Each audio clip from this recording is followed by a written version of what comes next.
Welcome to the Dome Discussions Podcast. Your top source for all things New Orleans Saints. Powered by four voices who live and breathe black and gold. Touchdown! Every hit, every play. Welcome to the NFL. Every moment. We've got it covered. Let's go! Let's go! Go!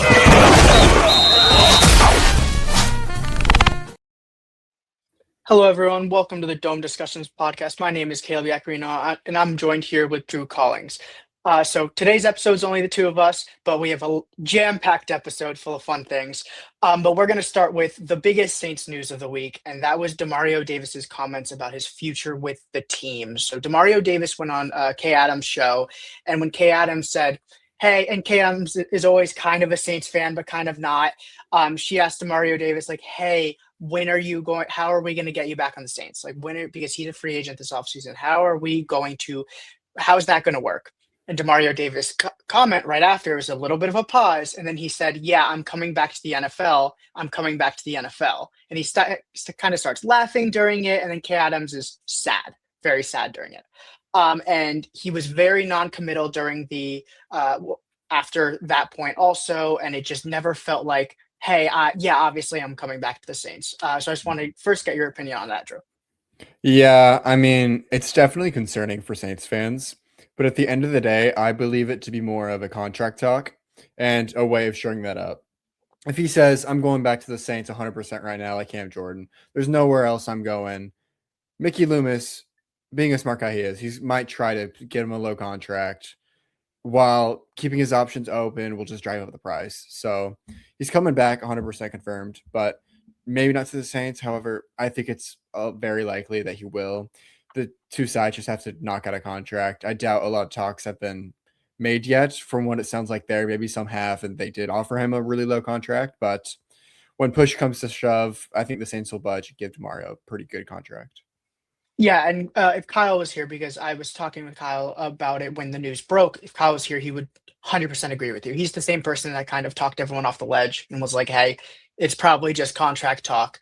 But one of the other points that I forget who made it, but one of the other points that I did want to reiterate was that they said Demario might want a multi-year contract, which would make sense why the Saints are also not willing to give that, because I think we both agree that the Saints, it's a year-by-year process. Same thing with Cam Jordan, just because Demario Davis is 37 years old. We don't know how long he's going to play. Look, he played at a high level, but let's be real. He's been able to get juked out a lot more in recent years than normally. So that loss of athleticism is a true thing. And then like what you said with the Cam Jordan conversation, Cam Jordan was also on the Kay Adams show earlier this offseason. And when he was given that same question, it was very much like, I want to be back on the Saints. Like you said, I want to be back. Obviously, like it just needs to work itself out. And he was in the same way where Demario was like, it's a little bit of unknowns, but it was definitely more committal.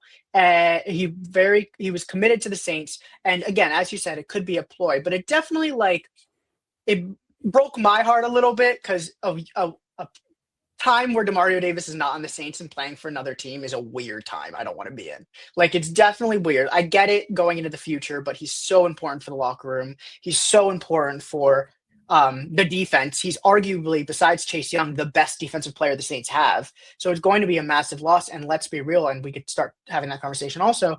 Linebacker room's not great on the Saints without Demario Davis. Like, it's actually the weakness of the defense, in my opinion, without Demario Davis. Maybe cornerbacks in that conversation, but because, and I wrote an article about it earlier today, but you take away Demario Davis, your linebacker room is now Pete Werner at number one, arguably, because he was getting benched throughout games. Danny Stutzman, Isaiah Stallbird, and Jalen Ford. Danny Stutzman has potential, we all agree, but very unproven right now. Isaiah Stallbird, great depth piece. I'm happy they signed him to a future contract, but you're not starting level right now. And Jalen Ford has been dealing with injuries throughout his career already in 2 years, and he's such an unknown commodity. So, like, you're left with a lot of questions in that room. Yeah, I mean, I couldn't agree more. You said without Demario Davis, that's probably the weakness of the team. or weakness of the defense. I'd argue with Demario Davis, it still might be one of the big weaknesses Mhm. because, I mean, if you think of without Demario Davis, man, that pass coverage is not good because Pete Warner struggled with 100%. that throughout his 100%. career. You've seen Danny Stutzman, that was his big knock in college, and you've seen it improve a little bit, but still nothing to write home about. Isaiah Stallbird, former safety, converted to linebacker. He's got the potential, but I don't know if he's ever going to quite live up to that and be able to impact the game with that. So hopefully you can keep Demario Davis, but regardless, I think you need to invest in linebackers at some point, whether that's free agency or the draft. There'll be good options at various stages of this draft off season cycle. So I think it's a position that they must address regardless. Yeah, and we could start even talking about certain potential options, and I'll be the free agency talk. You could be the draft talk for this one. So free agency, like two names completely jump out to me that just make too much sense. First one is Quincy Williams on the Jets. The weird comparisons to when Demario Davis left the Jets for the Saints. It's very odd. Let me just quickly get up so I could get the numbers correct. But both are 29 when they are leaving the Jets. Both wear number 56. And both were on the Jets. Both play linebacker. Like, it's a weird timing where there's so many similarities. Now, Quincy Williams is 5'11. Demario Davis is 6'3. Around the same weight. But while Quincy Williams is actually pretty good in coverage, he's still a good tackler, but he's not Demario Davis. So that's the only difference. And then my other option is Quay Walker, who back in September, if you remember, the Saints actually tried to trade for Quay Walker from the Green Bay Packers. He's the Green Bay Packers linebacker. They actually tried to trade for Quay Walker in September, but the Packers didn't accept that trade. He's still 25 years old, a long-term option, and the Saints already have interest in him. Now, he is basically a safety in coverage sometimes. Like, it's wonderful to see. And there's still things he need to work on. Like, he's not a perfect prospect, but he is a tackle machine also. So if you want that long-term option that's younger, but also still has very high potential, I think Quay Walker would make a lot of sense also. I think both those would be great additions to the team. But I'll go into some draft ones because there are a lot of this linebacker class, in my opinion, it is very underrated. And I think the star of the show is Ohio State linebacker Sonny Styles. Kyle was talking about how Quay Walker wasn't the perfect prospect for the Saints. I'm here to tell you that Sonny Styles is. There's really nothing he doesn't do well. He had 2 missed tackles over the year. Both those came in Ohio State's final loss to Miami. He is as sure of a tackler as you can get.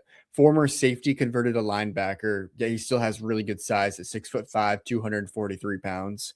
Incredible movement skills. He's a dog in coverage. He can cover in zone. He can guard man-to-man against tight ends and running backs. He's highly instinctual. He flies downhill to make a trigger in the run game. And I mean, there's really nothing more you could want from a leader, from a player, from a locker room presence. He's the full package. So that'd require the 8th overall pick. Would I mind that? Not at all. He's my highest graded prospect the draft cycle so far. I'd go on a limb here. I'd say my hierarchy right now for the Saints, wide receiver, go any of the 4. I don't really care. And then probably Sonny Styles, and then the Ruben Baines and all that. So I think that'd be an excellent one. But even if you don't go in the first round, there are still a lot of very good linebackers. The first one that pops up is Jacob Rodriguez. If we're talking about the Senior Bowl, we'll get into that more in a little bit. But Jacob Rodriguez is fully showing off in the Senior Bowl. He had 2 forced fumbles, 1 interception on yesterday's practice, showing that he's a turnover machine. A lot of people questioned his athleticism, but he's delivered on all accounts. Once again, spectacular leader. If we're talking about leadership, Tareen York from Texas A&M, he surprisingly wasn't at the Senior Bowl, but he's undersized. He's about 6 foot, 200 or 5'10", 227. So there's not that, but he's everything you'd want in a team leader and someone to replace Demario Davis.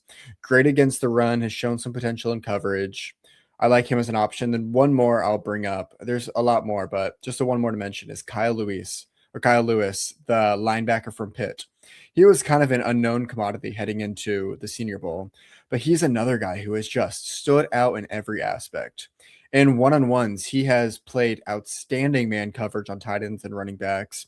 He's made plays in the run game. He's just been awesome. So I wouldn't be surprised to see him as a potential mid to late round target for the Saints.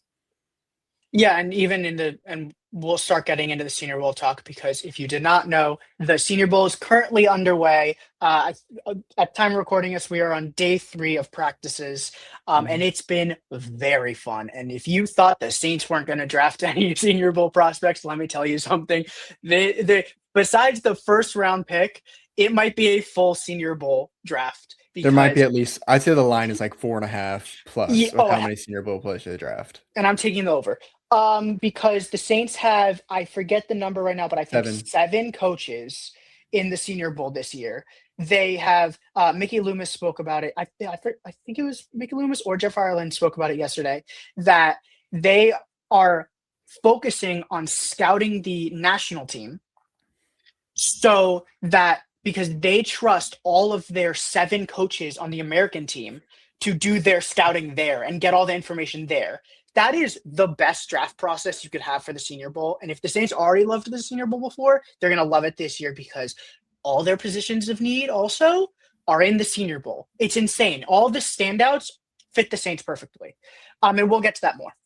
But with focusing first on linebacker again, I forget the Arkansas linebacker's name, but he had a really good play yesterday where he Xavier Story.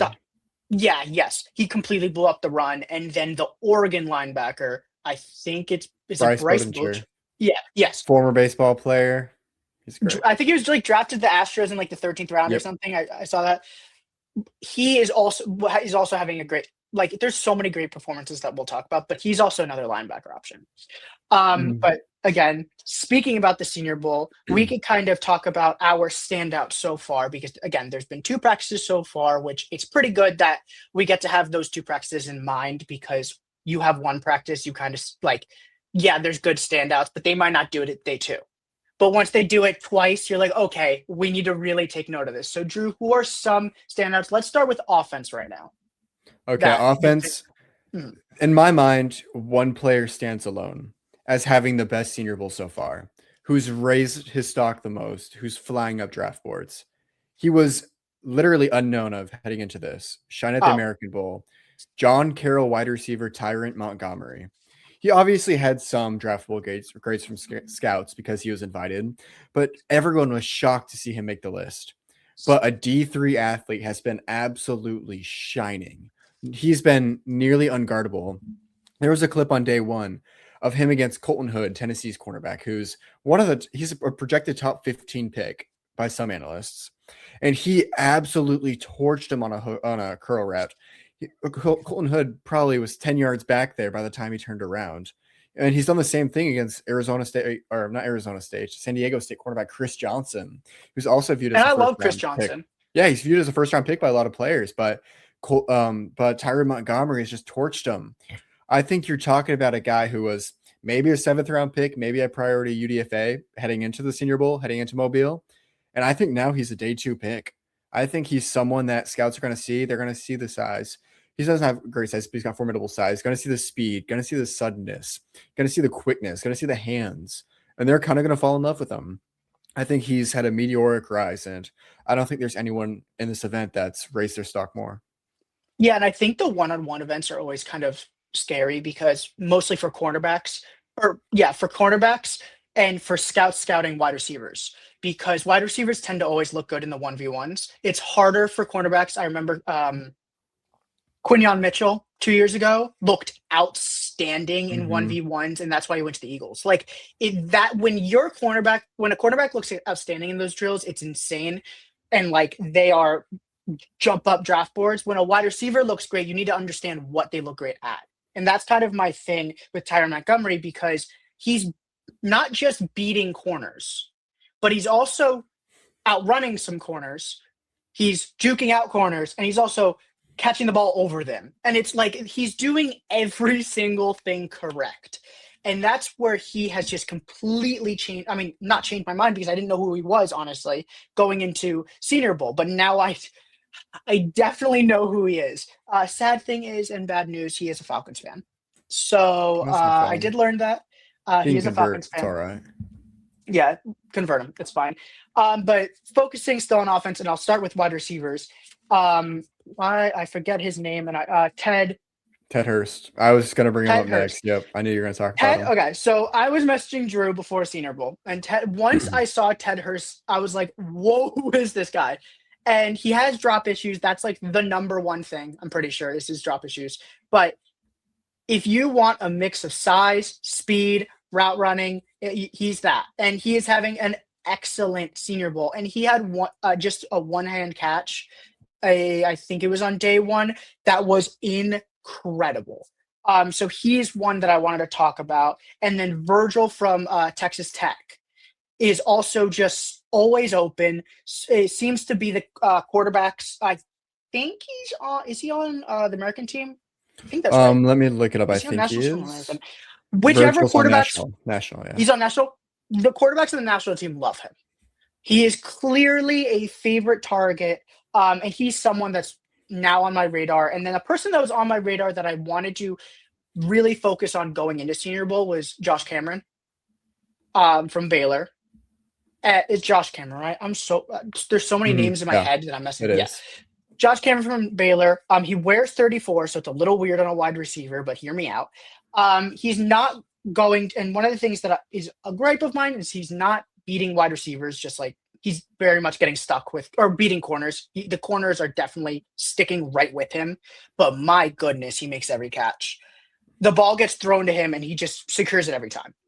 And that's one of those things where I'm like, okay, I see the limitations, but I also see like you're going to be solid in the league for 8 years. And that's great to see.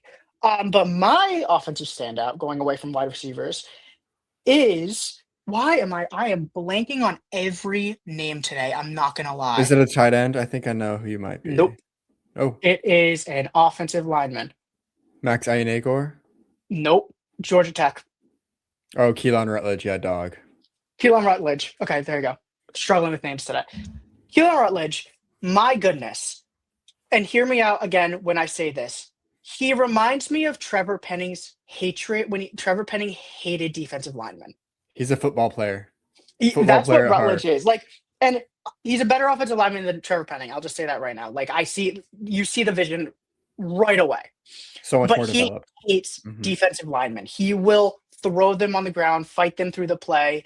Now, worry for flags, obviously. But I see already a player that is facing competition in 1v1 defensive line drills and just stopping them. And he has one of the goals of his this Senior Bowl was he wanted to show that he could play any interior offensive line role. So left guard, right guard, and center. Because I don't think he's played center in his career, but he wanted to show it. He looks good at everything. Like that, and that's one of those things for the Saints is obviously they have a need at guard. We can both agree that they have a need at guard. But the future of center is very like it's a conversation that people aren't having as much right now, but it's something that could easily come up because Eric McCoy is dealing with injuries. He's dealt with injuries a lot recently. And if those injuries persist, that tends to shorten a career. And that also obviously affects his availability. So you need someone to step in at center now, although I think the Saints can bring back people, have Will Klepp brought back. Like, I understand that. But if they draft Keelan Rutledge, who I think is deserving of the second-round pick, he can start right away at guard. And if you need him, go in at center. And that's something that I don't think anyone on insane that the Saints don't do that with Cesar Ruiz, former center. But that's something that could easily happen. But I really think that the Saints can get him and he could be a starter at right guard right away. I get what you're saying. And I mean, as I said earlier, Keelan Rutledge, he's just a football player. There's a clip of him on Twitter during a game. He's got a bloody nose. His face is all bloody. He's fired up to get back in the game. He's the exact kind of presence you want. But he's got a football, basketball, track background in high school. He's got great size, 6'4", 330 pounds around there. He's just a mauler in the run game and as tough as anyone you'll see. He's got good mobility. He can pull and be a blocker, outstanding strength, plays with great leverage and knows how to displace linemen. He's really good at getting his hands on and just removing them from a play. There's really not that many players better in the draft. My kind of question about him is I still don't – the Senior Bowl is definitely helping showing him, but I still don't know how he will hold up in a non-Georgia Tech scheme. because kind of what it was there. Haynes King's dropping back, one read. If he doesn't find anyone, he's taken off. So he didn't really ever have to hold up for a while in college. So I'm interested to see, especially in the game, this will be something where you can see a lot better there. It's just how does he hold up for a long time? And then I also don't think his footwork is. So right now his second round pick is still a little bit rich for me. But if he dominates the game and has another great day of practice today, I wouldn't be surprised to see him go there. And I could see that.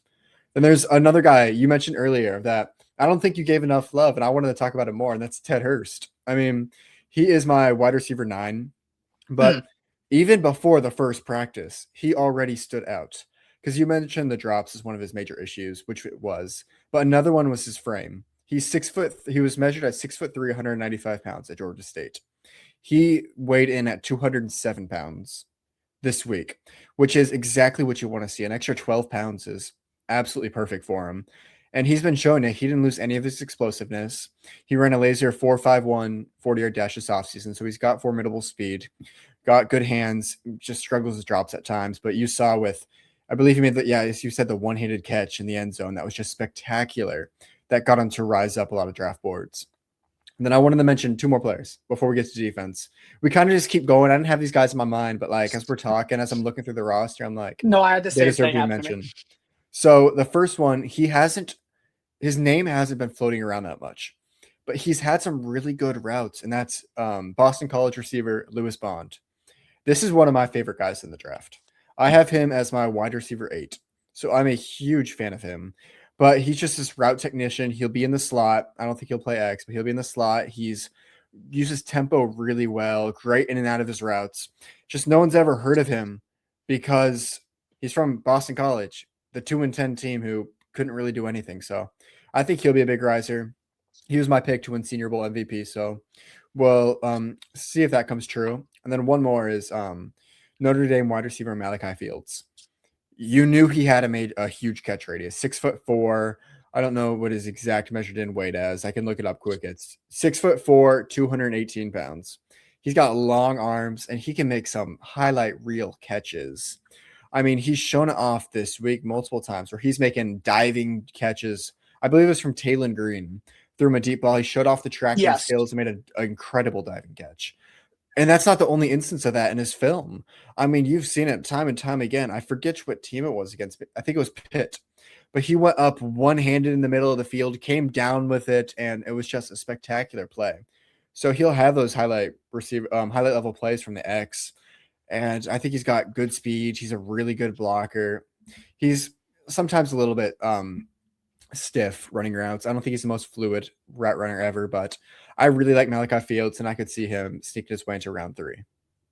Yeah, coming in, I remember, I think it was 2 months ago or something, and some Saints fan on Twitter posted a Malachi Fields clip and then said something like, "Oh, he should be on the Saints," and I was like, "Be quiet. Please don't talk about him." I was mad when I saw he was going to Senior Bowl because I was like, I don't want people to know. He's a dog. He was one of my favorites. Just like, oh my God, Saints, get him day 3. Now it might not happen, but get him day 3, and I'd be so happy. And then, no disrespect with my next player, but another person I want to talk about was Kansas State center Sam Hecht, who he is having also a great Senior Bowl, and Lee Hunter, who we'll get to. Just wait for that talk. A great Senior Bowl, and there was one play where Sam Hecht just snapped the ball and just completely stopped Lee Hunter. Like Lee Hunter was not moving, and then Sam Hecht was also playing a little bit of guard, which I was like, oh, that's good. Like you're now showing more versatility, and he wasn't getting destroyed, which was like that's great. So he's just someone I wanted to point out real quick. Yeah, I'll have Sam Hecht. I mean, I'll mention something on him quick because he's not the biggest player. He's sub 300 pounds, weighted at 297. So him being able to gain that natural leverage, but he's got such a good anchor. That's one of the things I found most with him. And just push the way to Lee Hunter up and just stop him is so impressive for his size. It was insane. I may be a K-State hater as a University of Kansas student, but I can recognize talent, and I really like Sam Hecht. I think he's got good technique. And then I think, and then the running backs, there hasn't been too No. much. I mean, it's hard for running backs to do anything in this. Maybe Uh, Arkansas's Mike Washington, I believe is his name. And then the He's Penn had State some backs good haven't looked moments. bad. Jaden Ott had a good run the other day. Mhm. And then the quarterback, same thing. It's been, I mean, my guy Cole Payton's there, but Luke Altmaier, I think that's my guy.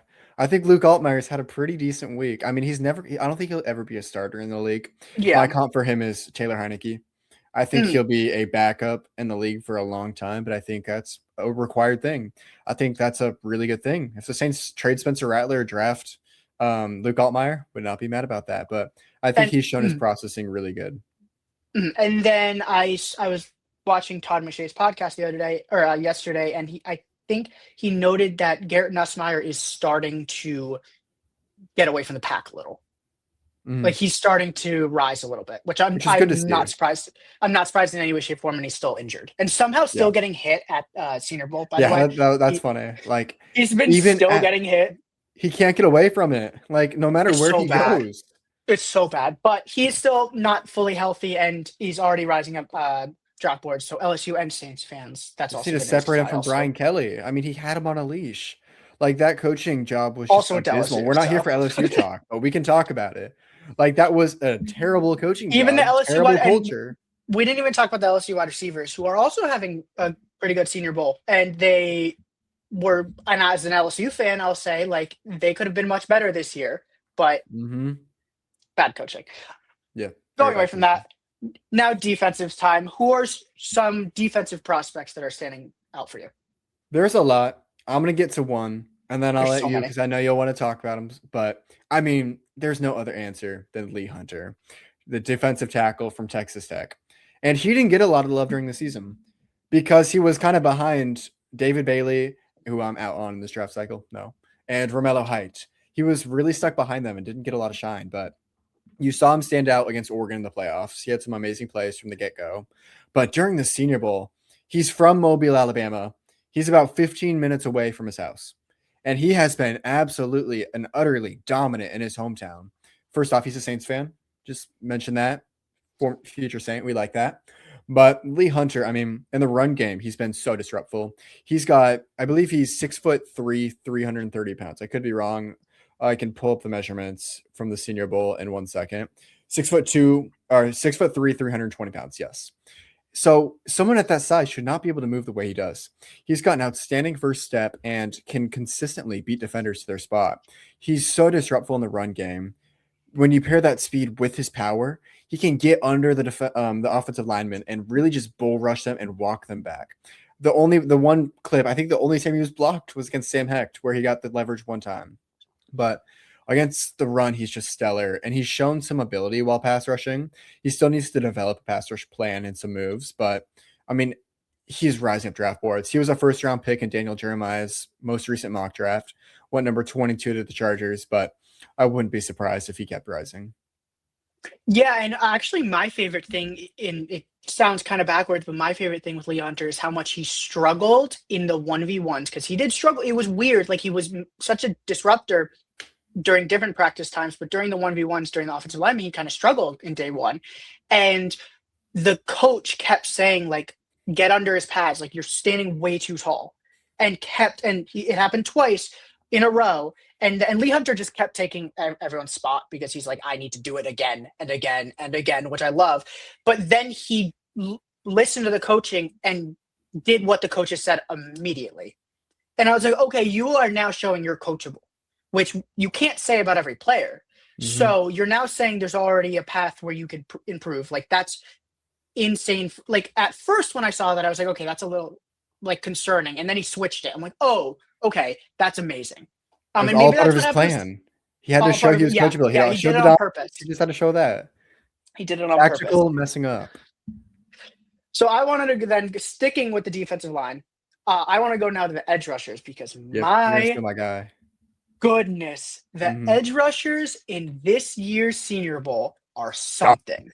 And before the Senior Bowl, I didn't have, and Drew is very high on one Senior Bowl edge rusher, but one Senior Bowl, or not one Senior Bowl edge rusher. I wasn't as high on the Senior Bowl edge rushers with that second round pick conversation with the Saints. But after the past 2 practices, I think there's 4. Yeah, If give or take. Yeah. 3 or 4 that could be drafted at the second round for the Saints pick, or even before in the first round, not by the Saints pick, but in the first round. So let me just list off my top 2. And I'll say first, TJ Parker out of Clemson is having the time of his life at Senior Bowl. Yep. He is throwing offensive linemen with his arm length, which Saints and arm length goes hand in hand. He is bull rushing tackles. He is getting right past them, completely beating them, and immediately going to sack the quarterback, but they can't tackle the quarterback. But going to sack the quarterback, he is having such a good Senior Bowl where before the season started, there were conversations of him being drafted top 10 easily.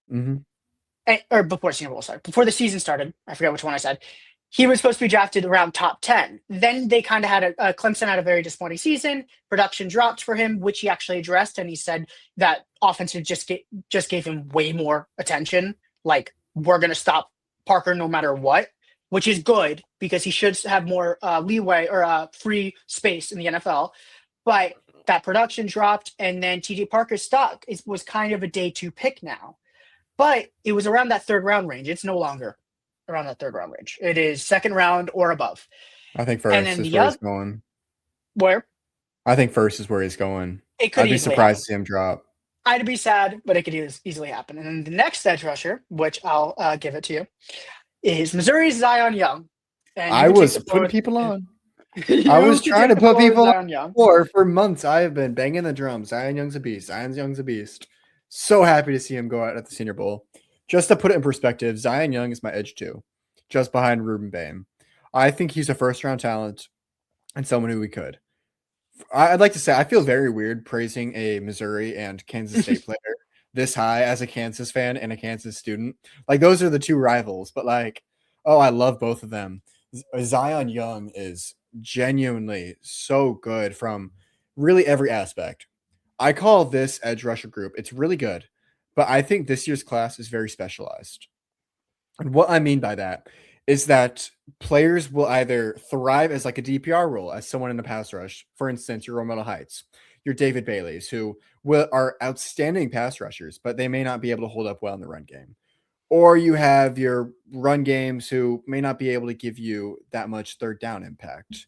And there are a couple of those on the roster as well, who I'm trying to think of one. Maybe Derek Moore would be a pretty good option. LT Overton, people like that. Tyreek Sapp, who won't give you a ton of pass rush production, but are great against the run. And so it's very rare to find someone who's great at both. I'd say Ruben Bain. I'd say Zion Young. Maybe you could go TJ Parker if he continues going up, or some other players like that. But it just makes him stand out. And Zion Young has been physically unblockable. He's been bulldozing players. He's been using pass rush moves. He's been everywhere and just shining. I mean, it's been great. He's got great size. Going to a scouting report now. 6'5", 262 pounds. And man, he hits like a truck. He goes into contact with violent intentions. He doesn't just want to bring someone down. No, he wants to kill him. Like, he wants to absolutely push them to the ground. And it's the exact mentality I want. He's disruptive against the run game. He's got excellent hand usage and an extremely high motor. He rarely doesn't stop playing through the whistle. You can't block him with tight ends. No, he'll just throw them off. Then as a pass rusher, he still needs some development, but I think he's got all the opportunity to be an all-pro if he can develop. He's got a full toolbox of pass rush moves that he doesn't deploy quite as much as you'd like, but he has them. He can bend the edge, convert speed to power. As I said before, he's got great hand usage. He's fast enough to pursue the quarterback. He's a triple threat. That's what I look for as pass rushers. Can win with technique, win with speed around the edge, and win with power. So I love to see that. I don't think he's got the most outstanding first step ever, and he still needs some development. Those are my 2 flaws with him. But I think people have seen it. I think he's going to be a first-round pick. If he falls to the 2nd round, I'm calling the Saints phone. I'm telling him to pick it up. Mickey, you know me. He seems like the Saints edge rusher, so I think he'd be perfect. Even if the Saints do trade down, select him. Maybe that's a discussion for later. That's one for later. But I'm bullish on Zion Young, and he's just shining at the Senior Bowl. Fans should start to know him and start to think of him in the black and gold. Yeah, and before Senior Bowl, when you were bringing up the conversation, obviously with me, like my first thought when watching some tape was he could be a Carl Granderson replacement, where I'm like, he might not beat the, and I think he's a better pass rusher than Carl Granderson, but he's might not beat the edge rusher right away with a move or two, but he will work so hard to get to that quarterback or beat the tackle. He'll work so hard to get to the quarterback, and also he's very good against the run. Like and he could kind of go interior if you're doing a 5-man front or whatever. You could move him around, but he's just completely not changed my mind because I was already kind of high on him, but like much higher now. And then the last edge rusher that I wanted to focus on was Gabe. Is it Gabe Akis? It's Gabe Akis, right? Yeah, Akis. Gabe Akis is a Saints edge rusher. He is the next outside linebacker for the Saints, because the Saints, for the millionth time, do not have an outside linebacker. They don't have one. They have converted people, but I think, and I say outside linebacker, like he could be anywhere on the defensive line. I don't care where he plays. That's the thing with Gabe Akis. He is, I think, 6'3". 6'3". I just had it pulled up, then I went to look at something else. 6'3", 260 pounds. Yeah. So 6'3", 260 pounds. He can beat you in any way, shape, or form. I've seen a lot of analysts say that, and like I understand that he was misused in college a little bit. Like it was just not the correct role for him. I think he would shine with the Saints. And I don't know, he's also he's getting a little outshined by the Zion Youngs and the TJ Parkers. So I don't know how much his stock is going to rise. It's going up. It's going up. I've heard from scouts that it's going up. Like, would you say it could get to second round? That is still a little bit high for me right now because as a pass rusher, he's got sky high upside. I mean, he's doing everything so well. But as a run defender still, I mean, you haven't seen as much in the run defenders. I need to watch some more tape on him in the Senior Bowl. Him in the game will be important to see. But I don't know if I've ever seen a player worse against the read option. That's the one thing I'll say about him is he cannot defend a read option. But I mean, as you said, I think he could. Like if he has a really good pre-draft cycle and keeps going well, he's going to test well. People are going to like that. So I could potentially see him sneaking up into round 2, but right now I see him as a round 3, round 4 player. I would be totally fine drafting him round 3. Like I'm not at that round 2 level yet. I'm not particular with round 2, but the Saints really need to know what they're drafting around. Like you kind of need not a sure thing. There's no sure things in the draft, but a player with a high floor, like still a high floor, decent ceiling prospect in my opinion. And I don't know if he has that floor. So I wouldn't draft him in the second round. He could rise there, but just someone to put on the radar for Saints fans. And then are there any other defensive linemen that, because I want to talk about Akis for one more second because I've got a fun tidbit on him. But first off, his floor, I think he'll just be a DPR. I think you're going to see him struggle to get on the field in early rundowns early in his career, but I think he could develop into that. But one fun fact, I think I've told you this already. I might have been on the podcast, but Gabe Akis trains with Lawrence Taylor's Taekwondo coach. So you kind of see that. I heard that from Illinois Reporter. So that's just a cool tidbit. I don't know. That's stock rising. He's the next Lawrence Taylor is what I'm hearing. Yeah, basically. Yeah. And then the other defensive tackle that I haven't been like, oh, my draft stock's higher with you is Caleb Banks. We share the same name, and he spells Caleb correctly, so that's already a win in my book. But just one quote that I did see on Twitter is from Adam Gattuso. I apologize if I'm pronouncing that wrong. He's with NOF, and he asked Caleb Banks the idea of playing next to Brian Brzee with the Saints.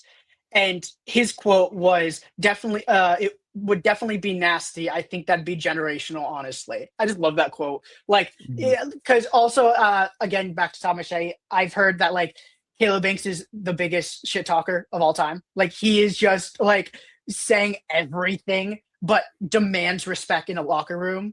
So it's one of those players that we've always said that the Saints sometimes are kind of missing that juice on defense. Sometimes it hits sometimes, but at other times they were kind of missing at the beginning of the season. Caleb Banks would bring that in a heartbeat. And he is probably going to be a first-round pick.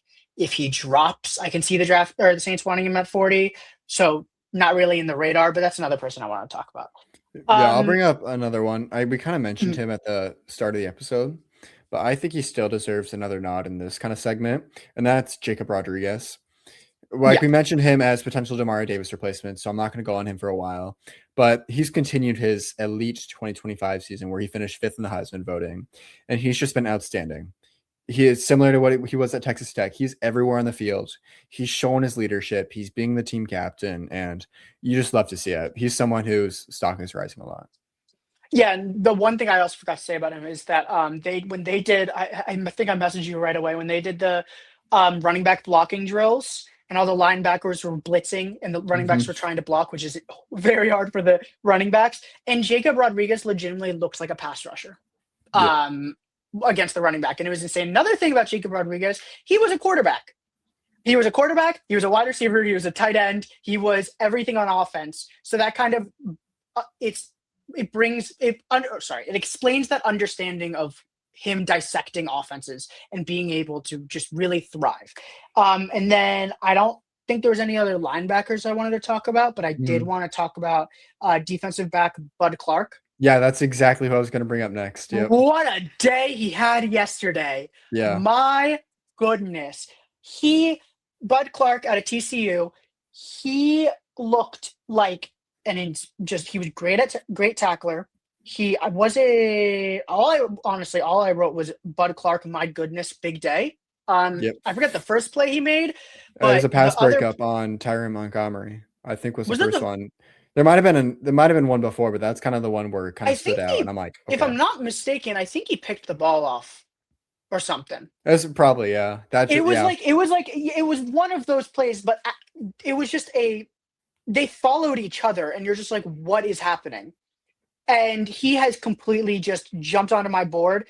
And it's one of those things where the safety class is very good this year.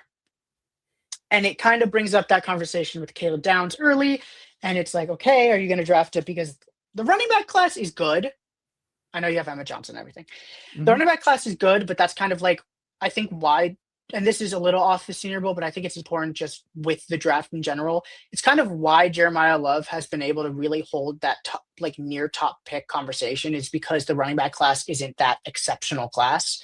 While I think Caleb Downs could be hurt by how good this safety class is. And they bring very different things. And Caleb Downs is insanely good. Like he's so good. But I think with how good the safety class is, it's kind of going to bring down his stock, which sucks. Good for the Saints. Sucks for him. But Bud Clark was definitely someone that jumped out to me that was not on my radar coming into Senior Bowl, but definitely on my radar now. I mean, I couldn't agree more. I was putting together a winners from the Senior Bowl yesterday from day 2, and Bud Clark was. I almost forgot about him when I was doing that. Then right after I finished, I'm like, oh crap, I definitely should have included him. But he's been so good, man. He shined in like one of the first few weeks of the college football season. TCU's game against Notre Dame, he had some really good plays late. So I feel like that kind of put his name on the map. And then he kind of went quiet for a little bit because TCU didn't have their desired season. But he's shining back now when it matters, and I think his stock's going to be on the rise a lot. Yeah, and I've kind of like lacked scouting safeties this year because that's my least favorite position to scout. That and because the Saints are kind of good there. Like it's Julian Blackmon, it's Jonas Anker, and it's Justin Reed. But if Justin Reed I've said it, I think the whole year, if Justin Reed is expendable in any way, shape, or form, you draft one of these safeties and just have that backup option. I'm totally fine with that. Like, that's kind of where this safety, it's like running back last year, where it was like, just draft one of them somewhere. And the Saints made a great selection. Devin Neal. Shout out Devin Neal. But it's kind of the same thing with safety. It's like, just draft a late round safety and they'll probably hit in this class, which is nice. That's all for me from the Senior Bowl. Do you have anyone else you want to talk I'll about from there? quickly bring up 2 more. I kinda missed them as we were talking about Mhm, their positions, but, the first one is Zane Durant, the defensive tackle mhm. from Penn State. Extremely undersized. He is, 6 foot, 6 foot and 7/8, so almost 6'1", 290 pounds. So he's very small. I think he could move to the edge. He is pretty versatile, but he's got an outstanding first step, great athlete, quick, powerful. So it's just a very small body, but he's had a really good Senior Bowl. He's been dominating offensive lineman. He's someone who's rising, but it's just where do you play him? So that's one thing scouts gonna have to decide. And one more is Derek Moore from Michigan. He's had some highlight level plays where he just uses his power and bullies the opposing offensive tackle. Now, for him, I don't think he's the most developed pass rusher. When I was watching his film, he too often just relies on purely his power. So you'd like to see him showcase some of those moves instead of just a straight bull rush. But he's showing that he's just in another class athletically. So those are 2 more players I wanted to quickly bring up. Cool. And then I'm quickly going to throw a surprising topic that I totally forgot to talk about. But if we're going away from Senior Bowl, and it does have to do with the draft, Carnell Tate yesterday Yep. on was it Josh Downs' podcast? It was Josh and Caleb Downs podcast, yeah. Their podcast. Carnell Tate was on their podcast, and Carnell Tate was asked like, "Who would you want to play for?" And of course, he said Josh Allen. Who wouldn't say Mhm. Josh Allen? Immediately said Josh Allen makes sense. And then he said Tyler Shuck and the New Orleans Saints. That blew up Twitter a little bit. That was to first thing, the comparisons with Tyler Shuck and Josh Allen this offseason has been very fun to talk about because We've seen it's been 2. That is way more than I thought. Like, we'll take that. it like a lot of people, random people are talking about that comparison. And you're like, whoa, like football players are talking about that comparison. And you're like, Mhm. okay, hold on. And even Tyler Shuck has talked about it. But when Connell Tate said that, I was like, that's interesting that those were the 2 teams he decided because the Bills have a late round or late pick and the Saints have number 8. And there's some gripes with Carnell Tate. You could have the top 3 wide receivers, whichever order you want. Yeah. But he fits the offense so well with Chris Olave across from him. And he even said that. I think Josh Downs said that. Like, yeah, and you would be a great compliment to Chris Olave because he would be. So just was a little bit of a fun thing that happened Yeah. yesterday at the time of recording this, because just Tyler, we're in conversations again. Prospects want to play for the Saints, which is wonderful. Mhm. Talking about that, so my top 4 receivers, my grading system, they get a grade out of 100, and it's really tough to get 100. So Denzel Boston is tied for my first wide receiver one, Let's get mine out. 82.6. So that's a really high grade. I think it's a first round grade for me. Then Jordan Tyson also has an 82.6, but he's a little bit lower because of his injuries. Mekhi Lemon, 81.6, and Carnell Tate, 81.4. So they're all so close for me. I wouldn't mind. Obviously, I lean towards Boston, but I wouldn't mind any of them. I mean, I think Carnell Tate would make so much sense. First off, there's the Tyler Shuck. Tyler Shuck in the national media, he's getting hype. But I feel like in the NFL, there's a lot more hype around him, a lot more optimism around him. So we really like that. And then I think him playing with Chris Olave he'd be such a good fit together. I mean, I think he'd be the second best fit next to Chris Olave. Denzel Boston, I think, would be perfect, but second to Carnell Tate would be absolutely fantastic. And you kind of see that Ohio State wide receiver bloodline. I feel like they are all so close. I mean, every time any of the Ohio State receivers post on Instagram, Olave's post on a story, doing all that. And even like Michael Thomas on Twitter is posting about it every single time. So I think they just have a really close pipeline. And I think it'd be cool for Carnell Tate to play with Chris Olave in an offensive scheme where he'd get a lot of targets and he would be a fantastic fit. There are concerns about him not being able to be the number 1 receiver. Perfectly fine. He could be the 1A, 1B to Chris Olave. Sure. I don't really care. If we get a T. Higgins role, that's perfectly fine. Someone who could be even more explosive. I'll take that. So would not mind it at all. And I haven't even been the biggest Carnell Tate fan this draft cycle, but I think that'd be a good selection. Same, like my preference in the top. I know you put Denzel Boston top 4. He's not my top 4. Drew does not like that. Hater. But Casey Concepcion is number 4 for me. But it's just preference of player. But for the top 3, like Mekhi Lemon's my my guy. Like Mekhi Lemon, every time he's available in a mock draft in the PFSM mock draft simulator, I am selecting that man for the Saints.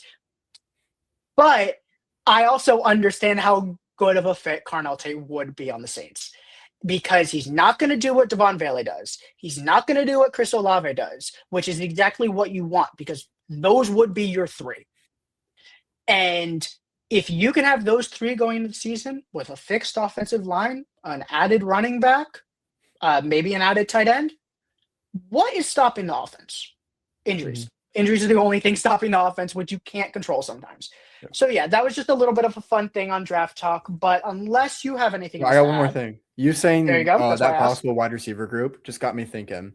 There's one. I think the Saints should double dip in wide receiver during the draft. Okay. I think it's a really deep class, and they can get a bunch of different archetypes. And one of my favorite prospects for the late round pick, they don't have Shaheed anymore. I really hope he wins like Super Bowl MVP or something. That'd be sick. But get Brennan Thompson. He was supposed to be at the Senior Bowl, and then he couldn't because of it could be travel. It could be something like that. We don't know. We'll probably find out later, hopefully. But Brennan Thompson, if you don't know about him, just be prepared for the 40-yard dash record at the NFL Combine to be broken. This is the fastest player I've ever seen.